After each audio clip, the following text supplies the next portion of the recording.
திரும்ப திரும்ப சொல்லி பார்த்தாரு. இவர்கள் வந்து அந்த இதை பற்றி பேசுறதே இல்லை. திரும்ப திரும்ப தனிநபர் தாக்குதலே பண்ணுறது. முரட்டு அடிமை அப்படின்னு ஒரு வார்த்தையை கண்டுபிடிச்சு அப்புறம் வேடிக்கை பார்ப்பாரு. அப்போ யார் முரட்டு அடிமை பாருன்னு 2 பேரும் மைக் பிடிச்சிட்டு இருப்பாங்க. இந்த சைடு முரசொலி மாற அவர் பண்ண பிரச்சனை ஈடி ஆதாரம் எடுத்திருக்கு, ஈடி இது பண்ணும். இந்த மாதிரி பேசி பேசி தான் அவங்கள நல்லவனாகிறீங்க. ஸ்கெட்சு இதுன்னு அரசியல் பழிவாங்கல் நடவடிக்கை ஆகுது. பண்ணுற தப்பு கண்டுபிடிக்கிறாங்க. மணி லாண்ட்ரி நடக்குது. மணி லாண்ட்ரி நடக்கிறதுனால ஒரு வழக்கு போட சொல்கிறாங்க. வழக்கு போட்டால் ஈடி உள்ளே வரும். உச்சத்தை விட்டுட்டு வந்துட்டேன் அப்படின்னாரு. அவர் தான் உச்சத்தை விட்டு வந்தேன்னாராங்க. போகிறாங்க 1000 கோடி சம்பாதிச்சா அதெல்லாம் விட்டு வந்துட்டேன்னாலும் சொல்லியிருந்தாரு. 250 கோடி கொடுத்து எடுக்குது.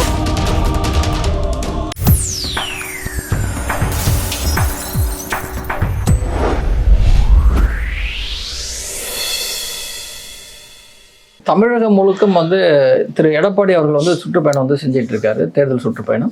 குறிப்பாக சமீபத்தில் சென்னையை ஒட்டிய சுற்றுப்பயணத்தில் ஒரு அட்டாக் மோடை பார்க்க முடியுது. ரொம்ப கடுமையான வார்த்தைகள் பிரயோகிக்கிறாரு. இது ஒரு தேர்தல் உத்தியாக மாற்றிக்கிட்டாரா இல்லை எதனால இந்த திடீர் மாற்றம்? திரும்ப திரும்ப சொல்லி பார்த்தாரு. இவர்கள் அந்த இதை பற்றி பேசுறதே இல்லை. திரும்ப திரும்ப தனிநபர் தாக்குதலே பண்ணுறது. முரட்டு அடிமை அப்படின்னு ஒரு வார்த்தையை கண்டுபிடிச்சு அப்புறம் வேடிக்கை பார்ப்பாரு. அப்போ யார் முரட்டு அடிமை பாருன்னு 2 பேரும் மைக் பிடிச்சிட்டு இருப்பாங்க. இந்த சைடு முரசொலி மாற, இந்த சைடு கலைஞர், நடுவில் வாஜ்பாய்க்கு. இப்போ சொல்லு யார் முரட்டு அடிமைன்னு கேட்குறாரு. அப்போ அந்த விஷயங்களை ஒருத்தர் நல்லா இருக்கிறான், டீசெண்டாக பேசுகிறாப்புல, அரசியல் பேசுகிறாப்புல, அரசியலை வச்சு விமர்சிக்கிறாருன்னா, இல்லை நீ அது இது நீ இப்படி தான் நடக்கணும் அப்படின்னா நம்ம என்ன பண்ண முடியும்? கமலஹாசன் கத்தி எடுக்காதீங்கடா, உழைக்கிற வழியை பாருங்கடா, போராடுங்கடான்னு சொல்லிட்டு தேவர்மங்கலில் சொல்லுவார். படிக்க போங்க. லாஸ்ட்டில் அவரையே கத்தி எடுக்க வச்சுருவாங்க. அவரே கொலை பண்ணிட்டு எதை நான் ஏற்றணும் அதையே என்ன பண்ண வச்சிட்டிங்கடா அப்படின்ட்டு போவார். அந்த மாதிரி தான் நேர்மையாக பேசு, நியாயமாக பேசு, டீசெண்டாக பேசு, அரசியல் பேசுனா இந்த மாதிரி பேசி இந்த 4ஆம் தர பேச்சாளர் மாதிரி பேசியிருந்தா சரியா பார்ப்பாங்க. அதனுடைய விளைவு தான் எடப்பாடி பழனிசாமி இன்றைக்கி அவங்க ரேஞ்சுக்கு இறங்கியிருக்காரு. இன்னும் இறங்கினா இன்னும் இறங்குவார். லாஸ்ட்டில் அரசியல் நீங்கள் என்ன ஆயிடுச்சு பாருங்கள். அந்த தாவேகால அந்த ஆதவ அர்ஜுனான்னு இருக்கார். அரசியல் தெரியல, பேச தெரியல, எதையாவது வளர்றது, ரொம்ப கோபம் வந்தால் கண்டபடி பேசி மாட்டிக்கிறது, ஒண்டி வான்றது. அமைச்சர் சேகர் பாபா ஒண்டி வா, எங்கள் இளைஞர்கள்லாம் உங்கள் வீடு பூந்துருவாங்கன்னு வன்முறை பேச்சு. இன்னொரு பக்கம் நீங்கள் எங்கே நிற்கிறீங்கன்னு கேட்டால் வறுமை, அது இது என்னவோ உலகத்தில் இருக்க எல்லாம் இது பண்ணுற ஒரு இதில் நிற்பேன்னாராம். அது பெரம்பூர் தொகுதி என்ன அவ்வளோ கேவலமாக இருக்குது உங்களுக்கு? தமிழ்நாட்டில் எல்லா தொகுதியும் நல்லா இருக்குது, பெரம்பூர் மட்டும் இவர் சொல்கிறது இருக்குதா? இந்த மாதிரி வளர்றது இது எல்லாத்தையும் மீறி ஒன்றும் புரியல, என்ன பேசுன்னு தெரியல. ஒரு படத்தை எடுத்துகிட்டு சீன் பை சீன் விமர்சி இது பண்ணிகிட்டு இருக்காப்புல. என்ன படம் அது? பிகிலு. ரொம்ப அழகாக இருப்பார். அதில் ஒரு லுங்கி கட்டிங்கன்னு பிகிலு முக்கியம் அதுன்னு. அது இவர் ஒத்த ஆளாக போய் அடிப்பாரான். படத்தில் அப்படி தான் பண்ணுவான். ஒரு ஆள் 50 பேர் அடிப்பான். அது பெருமையாக அந்த இது நான் தான் போட்டு விட்டேன். அடுத்த கூட்டத்தில் பீஸ்ட் படத்தில் இங்கேருந்து ஃப்ளைட் எடுத்துக்கின்னு ரபேல் போர் விமானத்தை எடுத்துக்கின்னு, இவர் பைலட்டே கிடையாது. ஒரு பைலட்டை உருவாக்க 2 கோடி ரூபா செலவாகும். போர் விமானம் பிரச்சனை ஆச்சுன்னா ஒன்று நீ காப்பாற்றிக்கொண்டுருவாங்க. அது எஜெக்ட் இருக்கும், அடித்தா எகிரிடும். ஒரு 150 மீட்ரு ஃப்ளைட்டை விட்டு தனியாக சேரோடு எகிரிடும். அப்புறம் அவங்க தனியாக பேராஷூட்டு விரிஞ்சு போய் விழுந்துருவாங்க. ஃப்ளைட்டு எக்கெடுக்கட்டாக போகும் பரவாயில்லன்னு. ஏன்னா ஒரு பைலட்டை உருவாக்குறது அவ்வளோ கஷ்டம். 2 கோடி ரூபா செலவாகும்.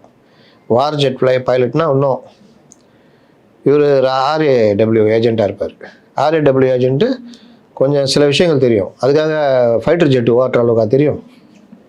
அதுவும் RAW ஏஜென்ட்டுங்க, ஏஜென்ட்டுங்க யாருக்கிட்டையும் தன்னை அறிமுகப்படுத்திக்க மாட்டாங்க.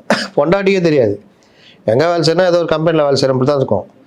அவங்க அண்டர் கிரவுண்டாக தான் இருப்பாங்க, வெளியவும் தெரியாது. இவர் எல்லாத்தையும் நான் ராங்க என்னமோ அதை பனியன் கம்பெனி நடத்துகிற மாதிரி நான் ரா விசிட்டிங் கார்டு கொடுக்காது தான் பாக்கி. அந்த படத்தில் கோலமாவு படம் எடுத்தவனெலாம் அவங்க சேர்த்தா அப்படி இருக்கும்.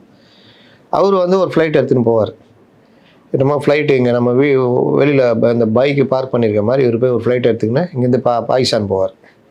அங்கே போய் தேட்டரில் டோக்கன் வாங்கிட்டு போடுற மாதிரி அங்கே லேண்டு பண்ணிட்டு டோக்கன் வாங்கிக்கின்னு போய் தீவிரவாதியை பிடிச்சி அவனை பார்த்தா இவங்க அப்படியே கேவலப்படுத்துகிறாங்களாம். 5 அடி 4 அடி 3 அடி தான் இருப்பான்.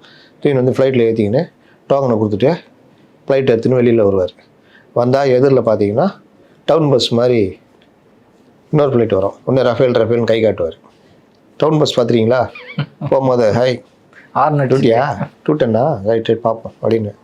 அந்த மாதிரி இந்த மாதிரி எடுத்தாங்களே, இதை கொஞ்சம் விவரித்து பேசுங்க, நல்லாயிருக்கும். ஆனால் அவங்கள திட்டுற வார்த்தை எனக்கு ஒப்புதல் கிடையாது. ஆனால் அந்த மாதிரியா இருப்பீங்க?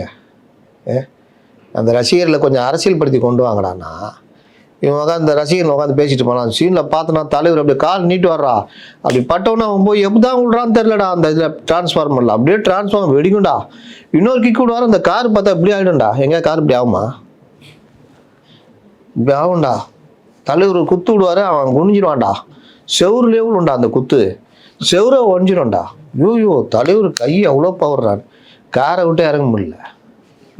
பார்த்தீங்களா இன்னைக்கு பேக் சீட்லேருந்து ஃப்ரண்ட் சீட்டு போகிறதுக்கு மேடையில் வந்தால் எம்ஜிஆரை சொல்லுவாங்க. அவர் அந்த 50 கிலோ அரிசி அப்படி தூக்கி கொடுப்பாரு. அந்த இதில் மதுரையில் வெள்ள பாதிப்பு வந்தப்போ 50 கிலோ அரிசி அவ்வளோ பவர். ஏன்னா எக்ஸசைஸ் இதுன்னு சுகிஷை கூட பேசியிருப்பார். ஒரு இதில் எனக்கு கை கொடுத்தாரு, அவ்வளோ ஒரு உறுதியான கையை நான் பார்த்ததே இல்லை அப்படின்னு. ஏன்னா ப்ராக்டிஸ் பண்ணி உங்களுக்கு இதெல்லாம் இருக்கும். இவர் மேடில் வரணும் பார்த்துருக்கீங்களா? பார்த்துருக்கேன்.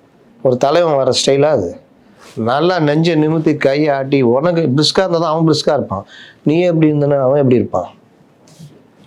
இது வந்து இவர் உட்காந்து விவரிச்சிட்டு இருக்கிறாங்க. இந்த லட்சத்தில் தான் இருக்குது. அதனால் இன்றைக்கி அரசியல் கிட்டத்தட்ட அந்த மாதிரி போய்கிட்டு இருக்குது. பேச்சு, மேடை பேச்சுகள் எல்லாமே. அதில் இவர் என்ன பண்ண, இவரே அந்த தரத்துக்கு இறக்குறாங்க கீழே, இப்படி இறங்கு அப்படின்னு. பெரம்பூரில் வந்து நிற்கணும் திரு விஜய் அப்படின்னு சொல்லி ஒரு தீர்மானம் சொல்கிறாரு திரு ஆதவ அர்ஜுனா. ஏன் பெரம்பூர் அப்படிங்கிறது? அதுதானுங்க சொன்னாருன்னு சொன்னேன். உலகிலேயே வறுமை அதிகம், கஞ்சா குடிகள் அதிகம், இப்படியே சொல்லிக்கிறாப்புல. வேலை வாய்ப்பு இல்லாத இடம், அடிப்படை வசதி, சாக்கடை அது இதுன்னு ஓடி அடிப்படை வசதி இல்லாதது, அதிக ஏழைகள் இருக்கும் இடம், இங்கே தான் நான் வருவேன் அப்படின்னாராம். அது எதுன்னு பார்த்தா பெரம்பூராம். பெரம்பூர் ஜனம் உதவி போகிறோம். அதிக கிறிஸ்துவர்கள் இருக்கிற இடமும் அதுதான் அப்படிங்கிறது. அதை மறைச்சிட்டாப்புல. பம்மல் சம்பந்தம் வரல, அந்த மாதிரி பம்மல் சம்பந்தன்றது கல்யாணம்னு அவருக்கு பிடிக்காது, பிரம்மச்சாரி. அதனால் பம்மல் சம்பந்தம் அப்படின்னு வரல. அந்த மாதிரி கிறிஸ்தவர்கள் இல்லை அப்படின்னு. அதுக்கு தான் போகிறாங்க. 8 சர்ச்சோ 9 சர்ச்சோ இருக்குது, திருச்சபைகள் அதிகமாக இருக்குது. அங்கே இன்னொரு வேட்பாளர் போட்டிடுறாரு, ஏடிஎம் சார்பில் மனு கொடுத்துக்கிறாரு, ஜேவியர்னு. அவர் எல்லா திருச்சபையோட நல்லா பழக்கமாக இருக்காரு. போராசா போனால் தானே தெரியும் போட்டி எப்படி இருக்குதுன்னு. திமுக மந்திரிகள் மீது குற்றச்சாட்டுகள், ஊழல் குற்றச்சாட்டுகள் எல்லாம் தொடர்ந்து வந்துட்டு தான் இருக்குது. இப்போ குறிப்பாக திரு கே நேரு மீது வந்து ஹவாலா குற்றச்சாட்டு ஒன்று புதுசாக வந்து கிளம்பியிருக்கு.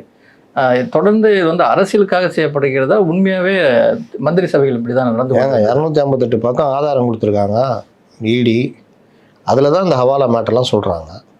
அவங்க வந்து அவங்கள்ட்ட எடுத்த ஆதாரங்களை அடிப்படையாக வச்சு வழக்கு பதிவு செய்யணும்னு கொடுத்துருக்காங்க.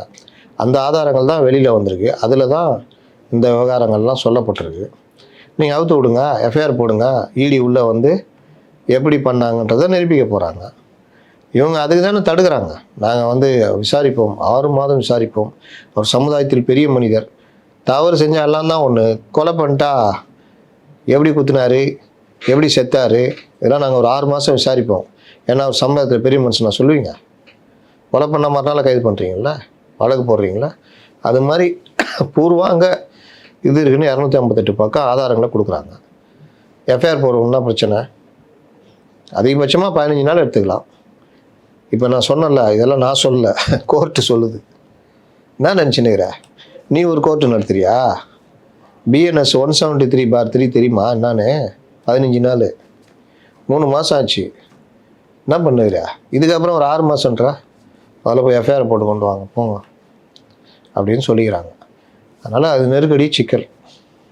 இந்த ஹெச் வந்து திரு கே நேருக்கா இல்லை வேறு யாருக்கு? அவர் பண்ண பிரச்சனை ஈடி ஆதாரம் எடுத்திருக்கு, ஈடி இது பண்ணுது.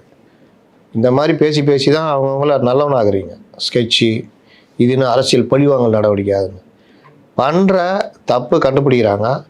மணி லாண்ட்ரி நடக்குது. மணி லாண்ட்ரி நடக்கிறதுனால ஒரு வழக்கு போட சொல்கிறாங்க. வழக்கு போட்டால் ஈடி உள்ளே வரும், இன்னும் கொஞ்சம் எடுப்பாங்க. ஆனால் திரு உதயநிதி ஸ்டாலின் என்ன சொல்றாருன்னா, அந்த இடி, டிடி இல்லை சிபிஐ எதுக்காகவும் நாங்கள் போயிட விட மாட்டோம் மாட்டார், அப்படின்னு அவர் யாரும் சொல்றாங்க. விட மாட்டார். திரு ஸ்டாலின் வந்து என்ன சொல்றாருன்னா, மார்ச் 9 திருச்சியில தான் மெயின் பிக்சரே இருக்கு அப்படிங்கிறது சொல்றாரு. மார்ச் 9 தான் இன்னொரு மெயின் பிக்சர், பெரிய பாம்பு அடிக்க போகுதுன்னு நாஞ்சில் சம்பத் சொல்கிறாரு.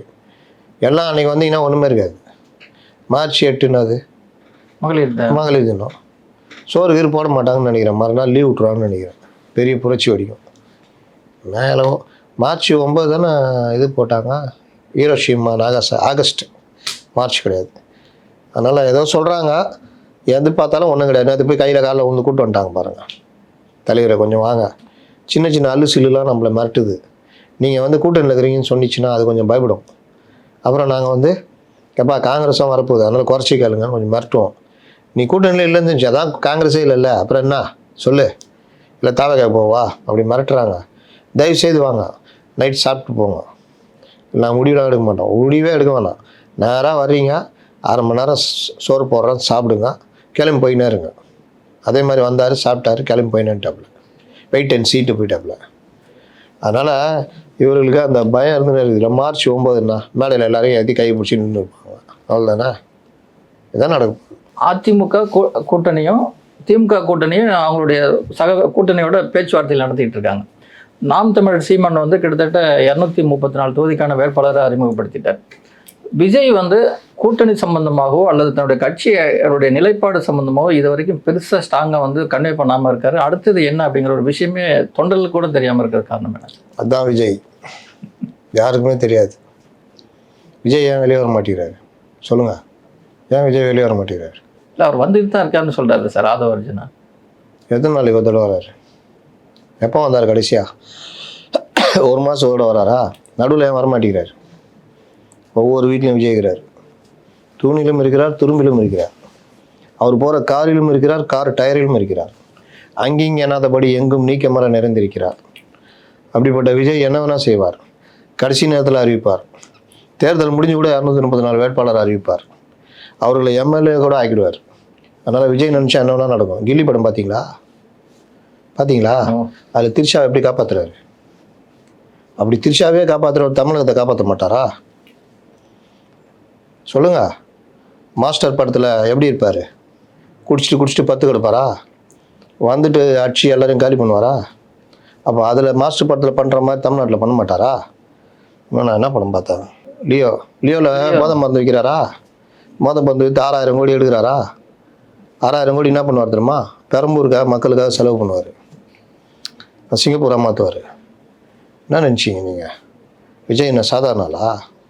ஒரு கையில் 50 பேர் அடிப்பார், 2 கையில் 25 பேர் அடிப்பார். என்ன நினச்சிங்க? அவர் பவர் தெரியுமா உங்களுக்கு? அவர் வரமாட்டேங்கிறாருன்றீங்க. நீங்கள் வேணால் வீட்டுக்கு போங்க, யூடியூப் இருக்கா, யூடியூப்பில் விஜய் படம் போடுங்க, வருவார். என்ன ஸ்டைலில் வேணுமோ அந்த ஸ்டைலில் போடுங்க. லவராக வேணா லவர். தெரி படம் பார்த்தீங்களா? தெரி போலீஸாக வருவார்ல, இந்த மாதிரி பண்ணுவார். அவர் வீட்டில் எல்லாரையும் கொண்டுருவாங்க. அப்போ கூட அவர் வந்து கட்சியில் அவங்க அப்பாவை கொண்டப்போ கூட அதெல்லாம் வச்சுட்டு நாட்டை காக்குறாரா? சாதாரணமாக சொல்கிறீங்க விஜயை? பயங்கரமான ஆளுங்க, நம்புங்க.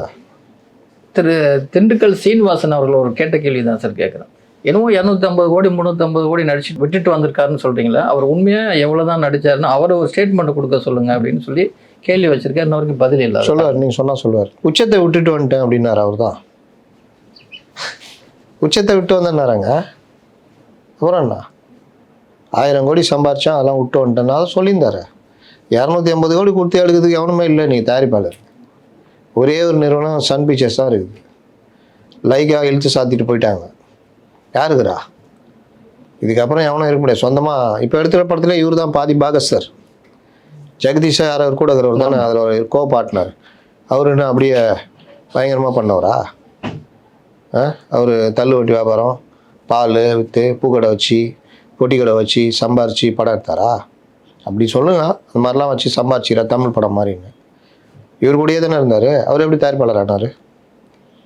இந்தியாவில் பல விஷயங்கள் அப்படியே நடக்கும். அதில் இதெல்லாம் ஒன்று.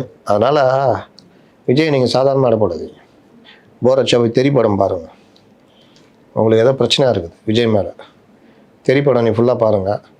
கில்லி பாருங்கள், ரொம்ப நன்றி சார். நன்றி.